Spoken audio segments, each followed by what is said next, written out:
Business कसा करायचा असतो तर पहिल्यांदा तुम्हाला मार्केटमध्ये उतरण्याच्या आधी तुम्हाला मार्केटची जाण घ्यावी लागते. जसे की कशाची कमी आहे सध्याला ती जर कमी पुरवला तर तुम्ही त्या बिझनेसमध्ये टॉपला जाल, हे 100%. त्यासाठी तुम्हाला त्याचं उतरावं लागेल, खाली डीपमध्ये त्याचा अभ्यास करावा लागेल. कारण कोणतीही गोष्ट करायला गेला तर तुम्ही त्याचा डीपमध्ये अभ्यास केल्याशिवाय तुम्ही टॉपला जाऊ शकत नाही. तर टॉपला जायचं असेल तर डीपमध्ये अभ्यास करावा लागतो. जसे की फॉर एक्झाम्पल जसं आपल्याला लॅबचे कमी जर एखादी लॅब जर कोणी काढून दिली तर सगळं तिकडे जाते. असं प्रत्येक मार्केटमध्ये असते. असं काही नाही जसं की मुलांना वाटते की सगळ्यांनी सायंटिस्टांनी सगळं शोधावं केलं आपल्याला काय, तसं काय नाही. जसं आपण पुढे जात जाईल तसं प्रत्येक गोष्टीची कमी असते. कमी ही सर्वात महत्त्वाची आहे, कारण कमी असल्याशिवाय ग्रोथ होणार नाही. त्यासाठी आपल्याला बाजारामध्ये जाऊन कशाची कमी आहे हे आपल्याला पाहावं लागेल.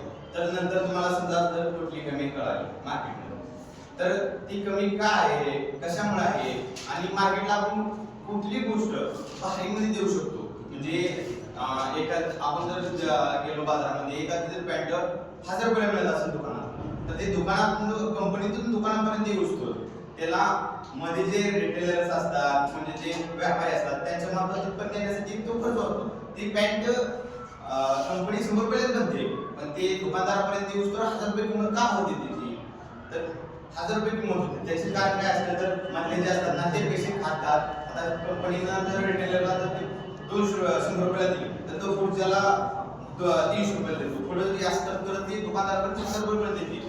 जर तीच पॅन्ट जर दुकानदाराने डायरेक्ट कंपनीमधून जर खरेदी करायला सुरुवात केली तर ती 100 ला पडणार आणि ती गिरायकाला कितीला पडेल 200 रुपये, 100 रुपये प्रॉफिट काढतो. मग सगळं जर असं दुकान जर कोणी टाकलं तर सगळ्यात जास्त तिथं कोणाच होणार, तर त्या दुकानदाराला होणार. असं आपण कळावं लागतं. हीच टेक्निक कुणी वापरली माहिती आहे आजपर्यंत. रिलायन्स अंबानी तुम्हाला माहित असेल सगळ्यांना.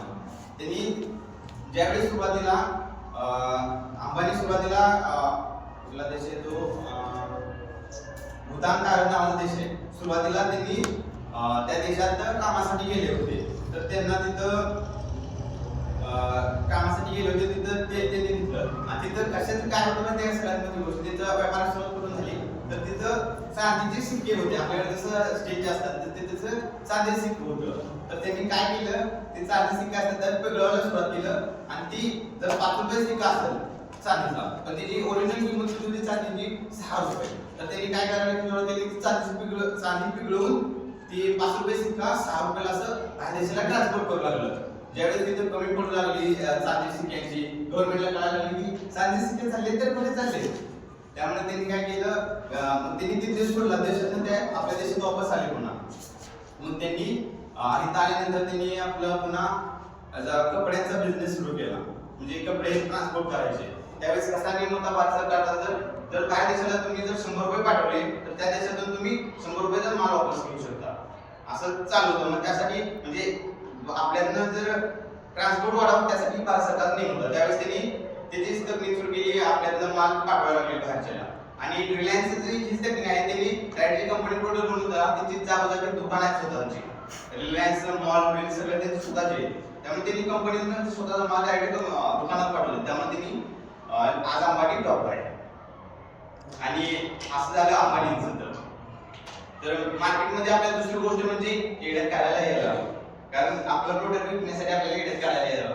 जसं प्रेमामध्ये एकमेकाला जसं एड्यात काढलं जातं मुली मुलांना तसंच एड्यात आपण त्यांना काढायचं नाही. एक फॉर एक्झाम्पल करायचं तसंच आपल्याला एड्यात काढायला यायला हवं. जर तुम्ही एड्यात काढायला नाही शिकला तर दुनिया तुम्हाला एड्यात काढायला जाणारच फिक्स. तुम्हाला जीवनात तुम्ही बिझनेस करा की ना करा पण एड्यात काढायला येईलच हवं. सायकोलॉजी येईलच हवी. सायकोलॉजी जर तुम्ही शिकलात ना तर तुम्ही टॉपला जाल ना. तुमचा ब्रँड टॉपचा नसणार, तुमचं काही नसणार, फक्त तुम्हाला सेल्स यायला लागेल. सेल्स कशी येणार तुम्हाला ज्यावेळेस तुम्ही सायकोलॉजी ह्युमन सायकोलॉजीचा अभ्यास करा. जसं की आपण शिक्षण घेतले तर आपण ह्युमन सायकोलॉजीचा पण अभ्यास केला पाहिजे. ह्युमन बिहेवियर त्याचा पण अभ्यास केला पाहिजे. त्यानंतर आपल्याला मार्केट समजेल. जसे अनेक ब्रँड आहेत, एक प्रकार एक ब्रँड आहे. आपण जर फॉर एक्झाम्पल आता एखादा प्रोडक्ट तुम्हाला सांगतो कुठला तरी आता झोमॅटोवरून आपण ऑर्डर करतो तर झोमॅटो ही एकच कंपनी नाही आपल्याला म्हणजे जे आपण ऑर्डर करतो ते आपल्याला आणून देणार नाही. एकच कंपनी त्यांनी त्यांची सेल्स वाढण्यासाठी त्यांनी कुठली तकनीक वापरला तर गाण्यामधलं डायलॉग असे गाण्यामध्ये एखादी डायलॉग आता मला वाटत नाही तुम्हाला सांगलं असतं पण असे लय डायलॉग त्यांनी वापरतात त्यासाठी प्रत्येक कंपनीचे अलग अलग तकनीक आहे सेल्स करण्यासाठी आता आपल्याला समजायला जर कोणी जर विचारलं तर थंडा म्हणजे काय कोका कोला कोणाला माहित नसेल पण ही त्यांची तकनीक आहे कोणाला पण विचारलं गेलं तर कोका कोला आणि बिस्किट पुड्याचं नाव जर कोणी विचारलं तर आपण काय सांगतो पार्ले पहिल्यांदा म्हणत येते कारण की त्यांची पिढ्यानपिढ्यांकडून आपल्यापर्यंत आलेली आहे ती जुन्यापासून ती ब्रँड मध्ये पार्लेची आणि असं काही नाही की आपण बिझनेस मध्ये उतरायचं असेल तर आपलं बॅकग्राऊंड बिझनेसच असावं असं काही नाही जसे की आपण एलॉन मस्क घेऊ शकतो त्यांचं बॅकग्राऊंड काहीच नाही जसे की फोर्ड घ्या टाटा घ्या त्यांच्या कार गाड्या पहिल्यापासून कितीतरी वर्ष 100-150 वर्षापासून मार्केटमध्ये आहे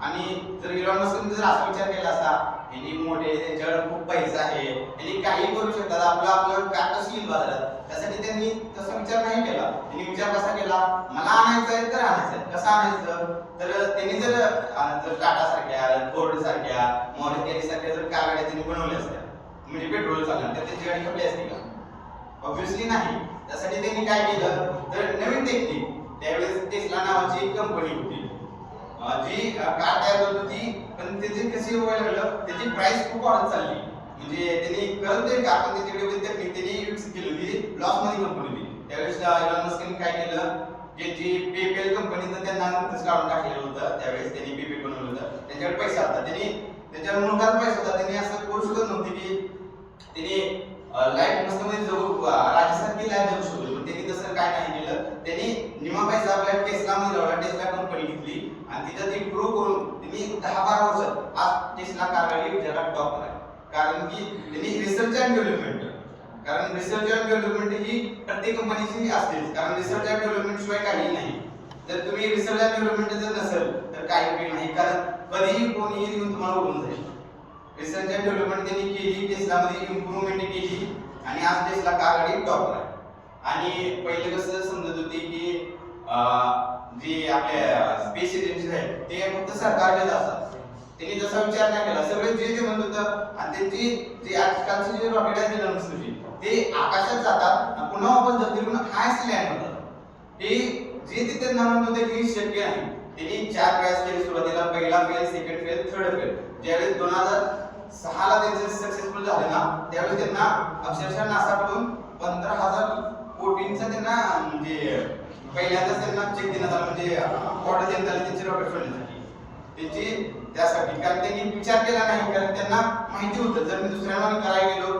तर आपण असंच करायचं ना आणि तुम्ही म्हणून त्यांनी काय केलं स्वतःच वरती जाऊन म्हणजे रॉकेट तयार केलं स्वतःचे आणि त्यांचे जे इंजिनियर होते त्यांनी कधीही इंजिनिअरिंग त्यांची झाली नव्हती तरी पण त्यांनी मेन इंजिनियर स्पेसिक्सचा एलॉन मस्क आहे त्यांनी स्वतः अभ्यास करून त्यांनी कितीतरी पुस्तक वाचून स्वतः त्यांनी टॉपला गेलं ज्यावेळेस त्यांनी इंजिनियर झालं स्पेसिक्सचं त्यावेळेस त्यांचं रॉकेट सक्सेसफुल झालं पहिले 3 वेळेस त्यांनी मेन इंजिनियर निवडले पण काही उपयोग झाला नाही ज्यावेळेस त्यांनी स्वतः अभ्यास करून ते केलं त्यावेळेस टॉपला गेले कारण जसा तुमचा लीडर असेल तशी तुमची बिझनेस चालणार जर तुमच्यात लीडरशिपच नसेल तर तुमचा बिझनेस चालणार नाही तुमचं प्रोडक्ट किती असू द्या ब्रँड असू द्या काही असू लीडरशिप महत्त्वाची लीडरशिप ही खूप महत्त्वाची लीडरशिप शिवाय तुमचा बिझनेस चालणार नाही त्यासाठी लीडरशिप शिकण्यासाठी काय जसे की तुम्ही 40 लॉज ऑफ पॉवर ही बुक वाचू शकता ते वाचल्यानंतर तुमच्या लीडरशिप तयार व्हायला सुरुवात होईल असे अनेक पुस्तकं आहेत असंच की नाही की नॉलेज फक्त आपल्याला क्लासरूम मध्ये मिळेल असं काही नाही आपण बाहेर पुस्तक घेऊन तेही वाचू शकता त्या तरच तुम्ही ग्रोथ करू शकाल जर तुम्ही फक्त बीसीएचा अभ्यास केला तर तुम्ही पुढे शिकणार नाही जरी तुम्ही टॉप स्किल्स असेल तरी तुम्हाला सायकोलॉजी यायला हवी सायकोलॉजी यायला आली तरच तुमचं पुढची ग्रोथ होणार